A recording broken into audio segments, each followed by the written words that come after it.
Buenos días, señor presidente. Guadalupe Herrera Rábago, del periódico La Última Palabra, de Cadereyta y Juárez, Nuevo León. Primero que nada, de manera muy breve, un agradecimiento enorme del pueblo de Cadereyta, ya que ni el gobernador ni el presidente municipal de Cadereyta se han dignado a agradecer esa obra que está ahí del drenaje que le pedimos. Enorme apoyo para Cadereyta. Señor presidente, en 1953 se aprueba que las mujeres votemos en México. Para mí eso fue maravilloso, escuchando las historias de mi madre y de mi abuela, de cómo era antes de ese día a después. Han cambiado mucho las cosas, he valorado mucho el papel de la mujer, trato de desarrollar el pensamiento crítico en las mujeres que me rodean.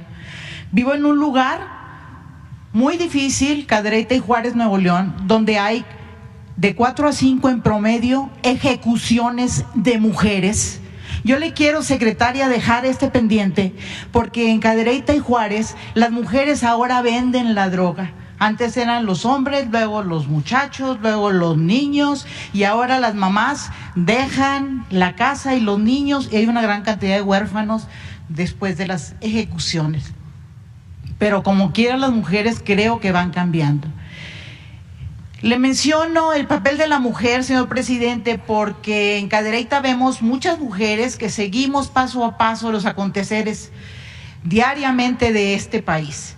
Cuando se dio el momento de la elección de la presidenta para la Suprema Corte de Justicia, nos alegramos si fuera Jazmín, si fuera Norma Piña, porque era mujer. Nos dio mucho gusto entre las que comentamos ahí, no importa, era mujer.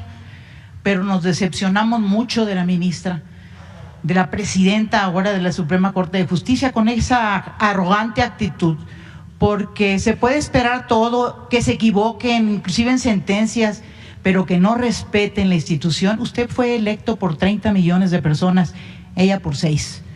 Entonces nosotros estamos decepcionados de su papel. Yo estoy aquí, señor presidente, para suplicarle que no deje de apoyar a la mujer, porque aunque existan estos casos aislados de mujeres que no están comprometidas con ellas, con su entorno y con las demás mujeres, habemos muchas otras y hay muchas otras. Yo voy de salida ya, viene la nueva generación que tienen esa amor por su pueblo.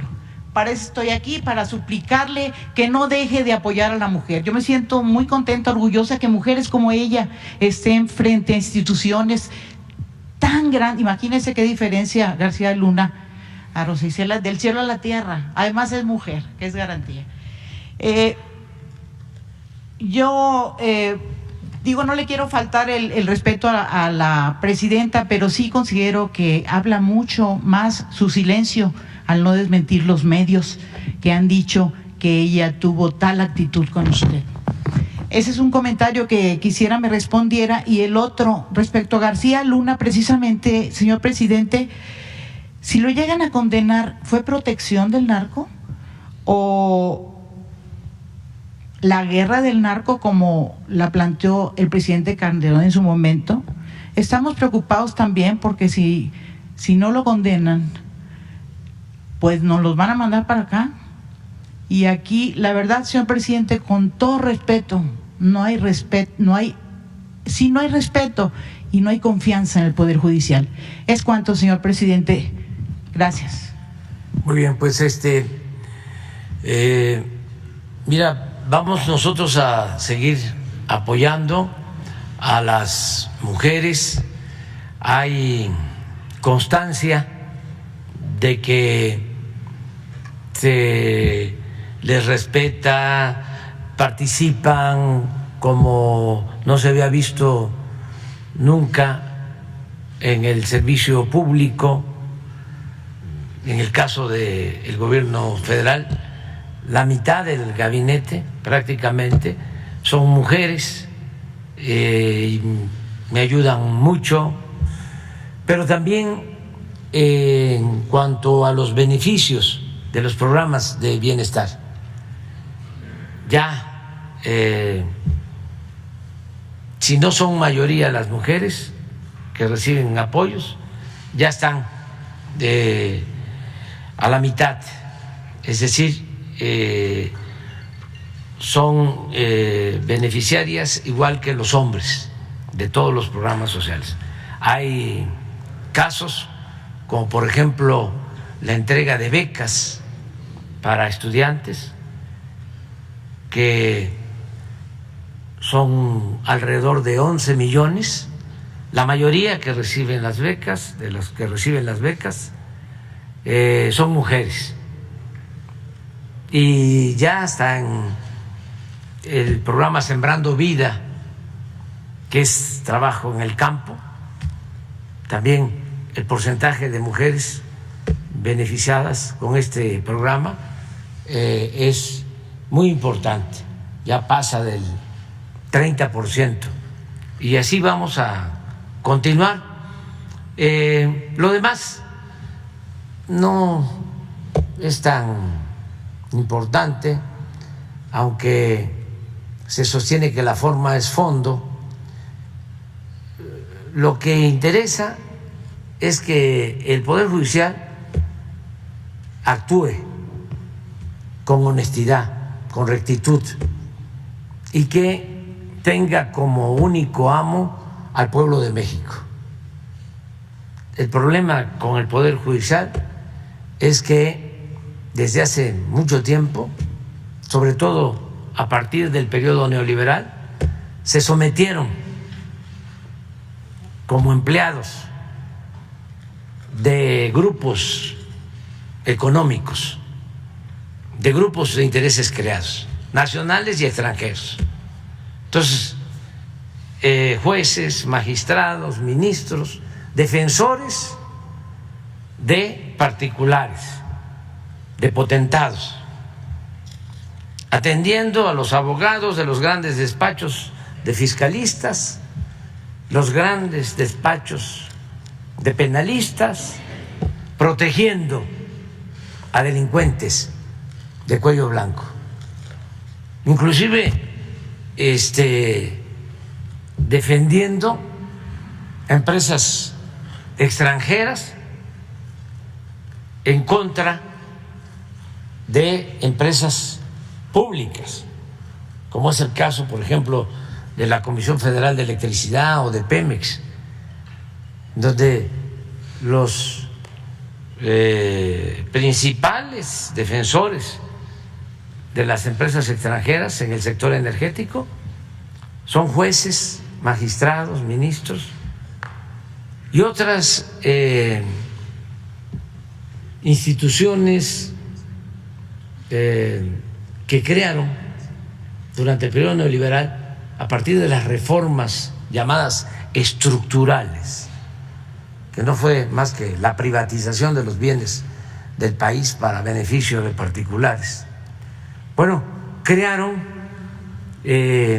supuestos organismos autónomos. Por ejemplo, crearon un organismo para evitar los monopolios. Tiene un nombre, COFECE, ¿sí? Porque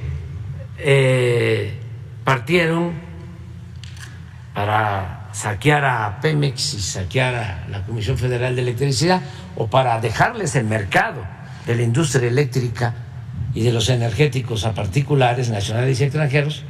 Partieron de el supuesto o utilizaron como excusa el que eran monopolios Pemex y la Comisión Federal de Electricidad. Entonces habría necesidad de abrir el mercado para crear competencia.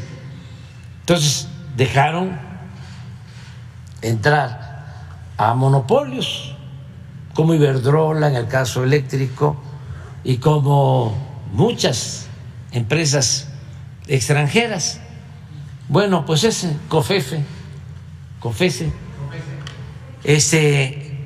todo lo que se hacía para proteger a Pemex, para proteger a la Comisión Federal de Electricidad, que habían dejado a las dos empresas en estado lamentable,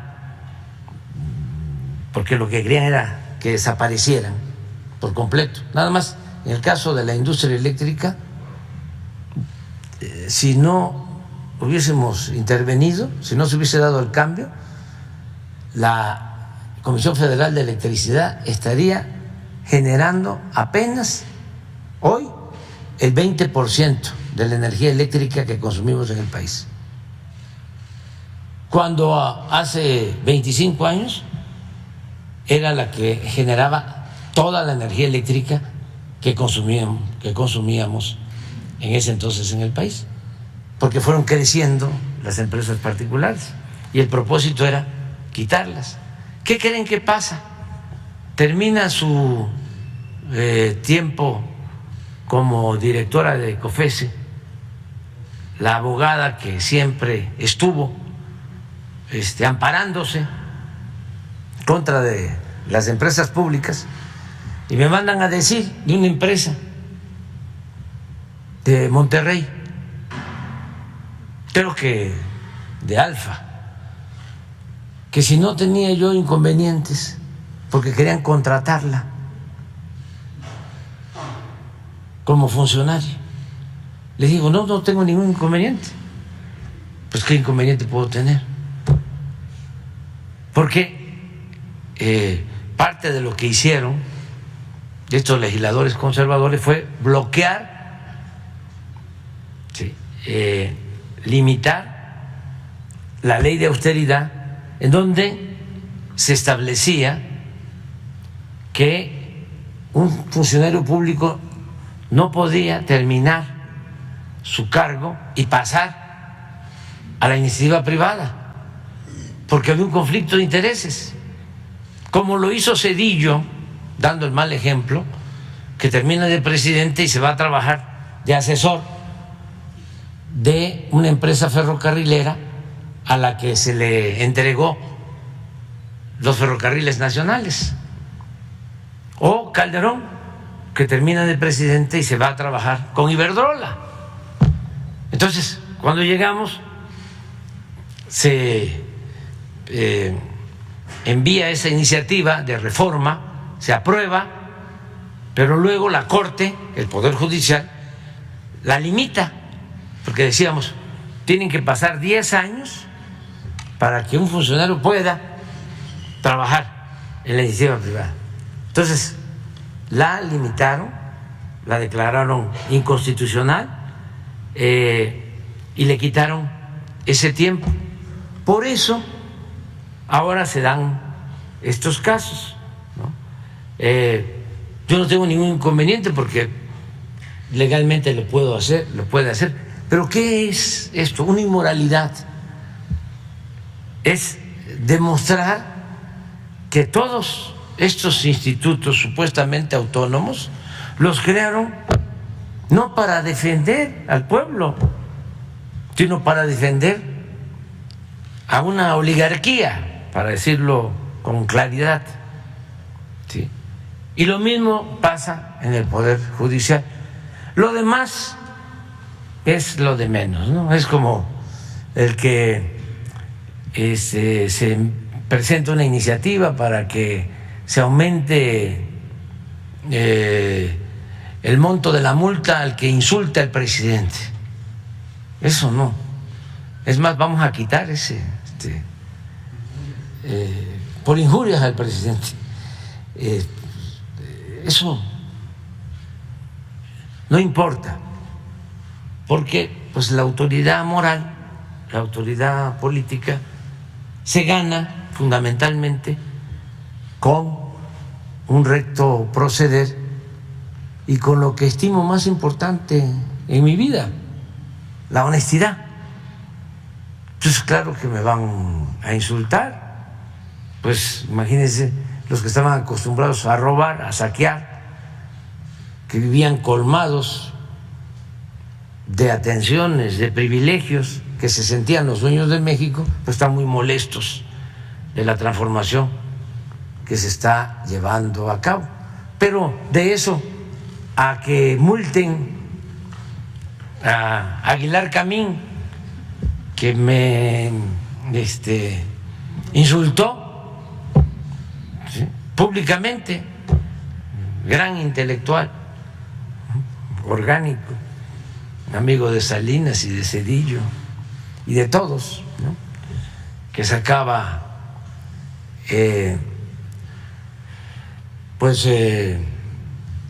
jugosas ganancias, ¿no? Por el trabajo de estar apoyando al régimen corrupto, ¿sí? ¿Por qué esa ley hay que derogarla? Yo recuerdo que en las memorias que no se publicaron, que tenía Díaz Ordaz, una de las cosas que me llamó mucho la atención es de que él decía que el ingeniero Eberto Castillo se sentía el presidentito.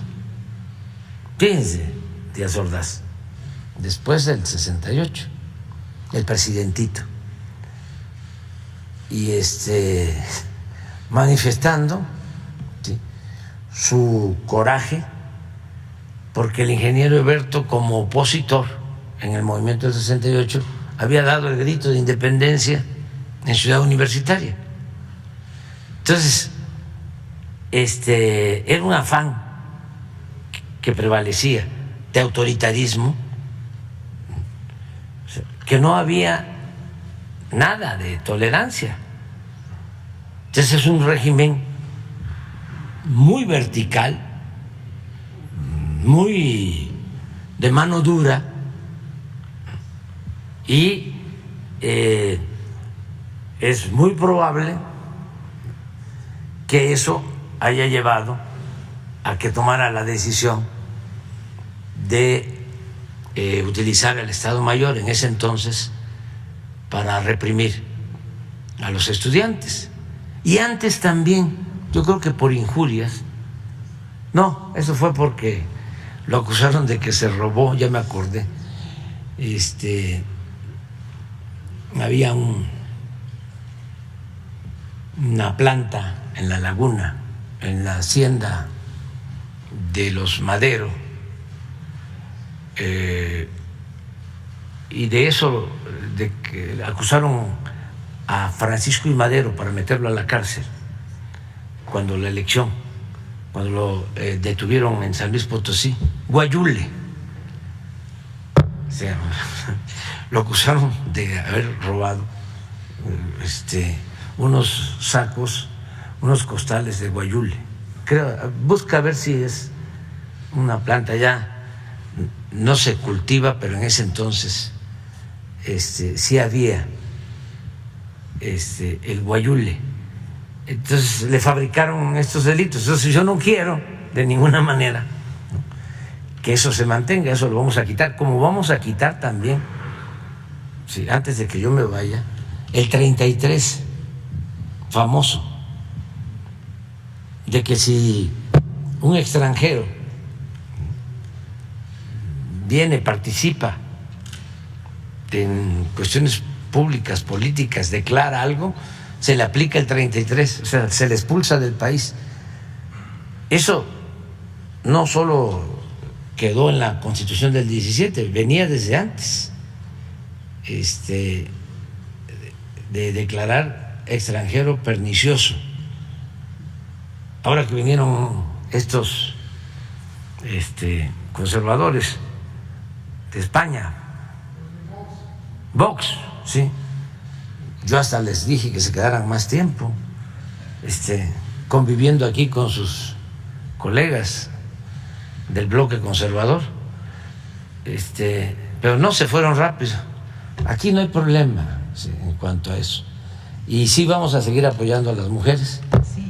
Sí, presidente, nada más era esa observación. Nosotros decíamos, ¿cuál techo de cristal que se rompió? Parecía chivo en cristalería con sus actitudes. La mera verdad, yo siento que a las mujeres mexicanas nos falta altura todavía. Le agradezco mucho el apoyo a la mujer, le agradezco mucho el apoyo a Cadereyta, y seguimos ahí en la misma trinchera por la gente de Cadereyta. Muchas gracias, señor presidente. Sí, gracias. Guayule, sí. José Revueltas fue preso la primera vez cuando lo llevaron a las Islas Marías por injurias al presidente. Entonces hay que quitar todo eso. O sea, ya nos están escuchando los legisladores, ojalá y se logre. Lo de esto de las injurias al presidente y lo del 33. ¿Sí? A ver si logramos la modificación, porque como es reforma constitucional lo del 33, en una de esas también nos salen los conservadores de que el 33 no se toca. Bien, la compañera. Sí.